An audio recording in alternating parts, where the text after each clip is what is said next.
Hello everyone, my name is Tanay and welcome to Dignity Home Foundation. And over here we discuss topics which matter. And if you haven't checked out my previous video on air pollution, go and check it out because this is the second part.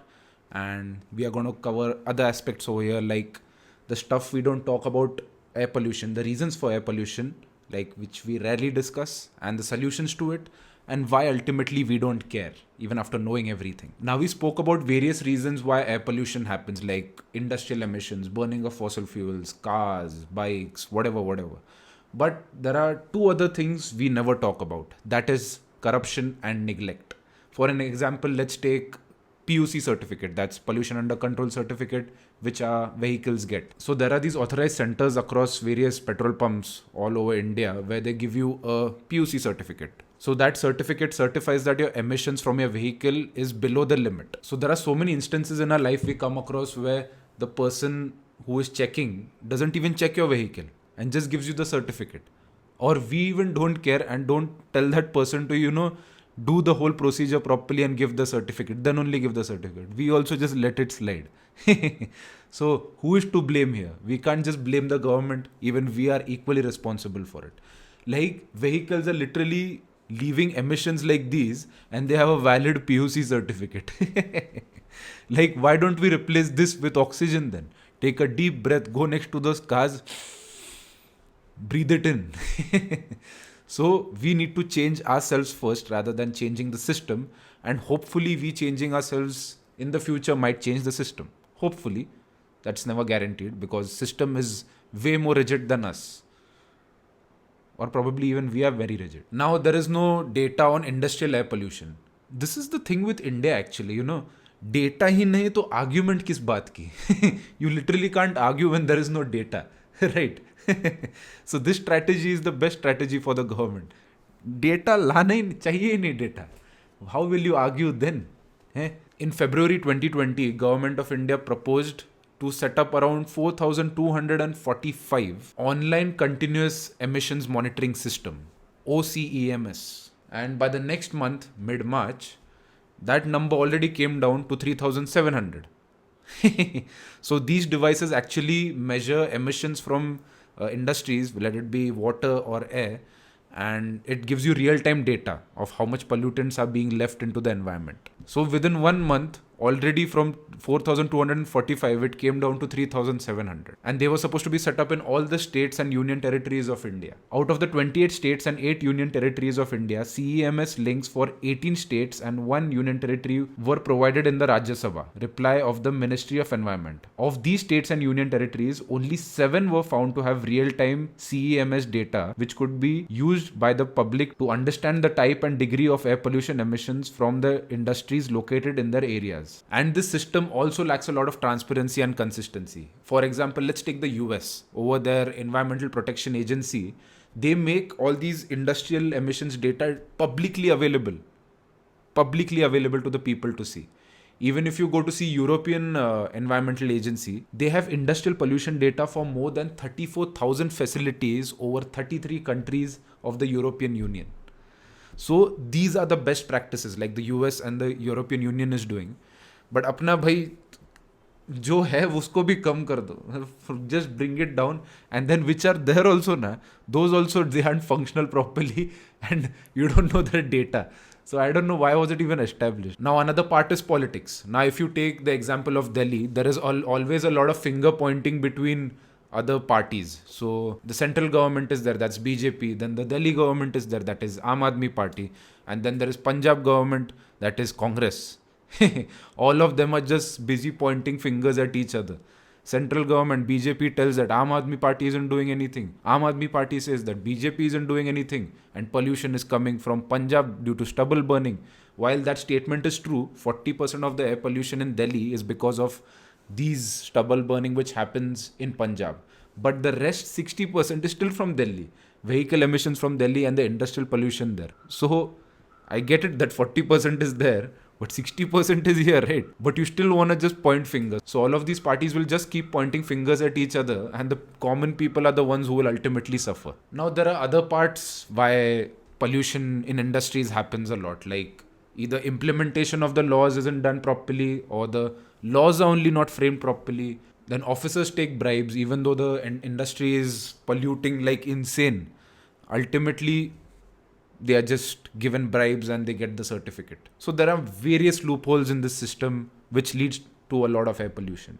Or even like initially, if properly environment impact assessment is done in the starting time, there is no actual follow up later on.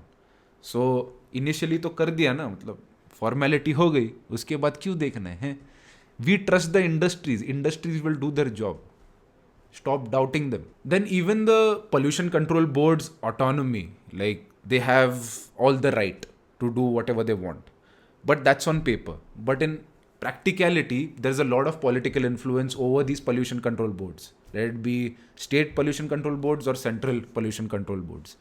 Ultimately, autonomy है नाम के लिए, but it's not implemented. Now there's another problem saying that there is no pass to the officials. Most of the pollution control boards which are entrusted with the responsibility of implementing environmental regulations have failed miserably. The Central Pollution Control Board, the nodal agency for overseeing the environmental regulations in the country, has no bona fide pass to enforce the laws. Its major function being advisory and providing technical assistance. So it's more of advisory and technical assistance, but they can't implement anything, like enforce anything on them. Now these are other reasons for air pollution. Now we have spoken about the health impacts of air pollution, but there is also economic impact of air pollution. It is estimated that because of air pollution, there is a loss of 500 million man days due to illness.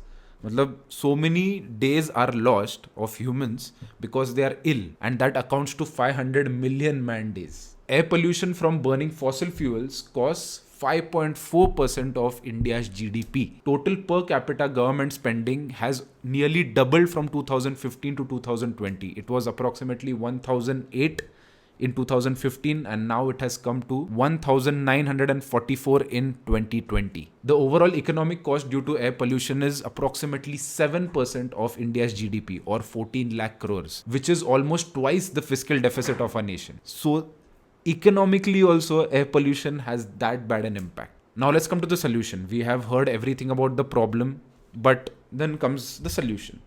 Solution तो मांगता है ना, नहीं तो सिर्फ problem बता दिए, solution कहाँ से लाएंगे हैं? आसमान से थोड़ी टपकेगा. See, obviously air pollution is something we can't stop overnight. It's gonna take a lot of efforts and a lot of steps and the right steps in the right direction. Now we usually hear solutions like smoke towers.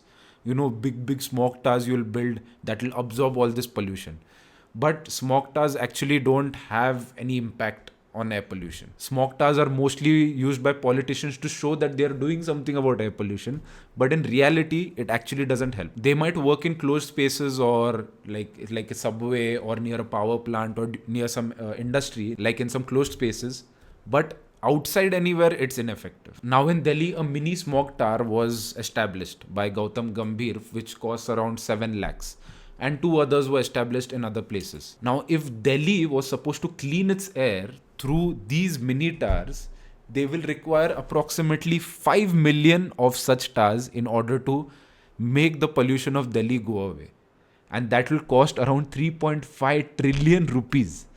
So, do you see how unsustainable that is? Obviously, 3.5 trillion on one city just on smog towers. Then the most obvious form of solutions we can come across is solar energy, wind energy, tidal energy, then electric vehicles. Electric vehicles can be a huge step in reducing air pollution. Then when it comes to strengthening our system, our government system, our implementation of those laws, then educating people regarding air pollution, people need to realize first, then only we'll ask for it and work towards it. Even burning of fossil fuels can be done in a more sustainable way and use renewable energy as much as possible. One big solution we always hear about is planting trees. And yes, planting trees is a solution.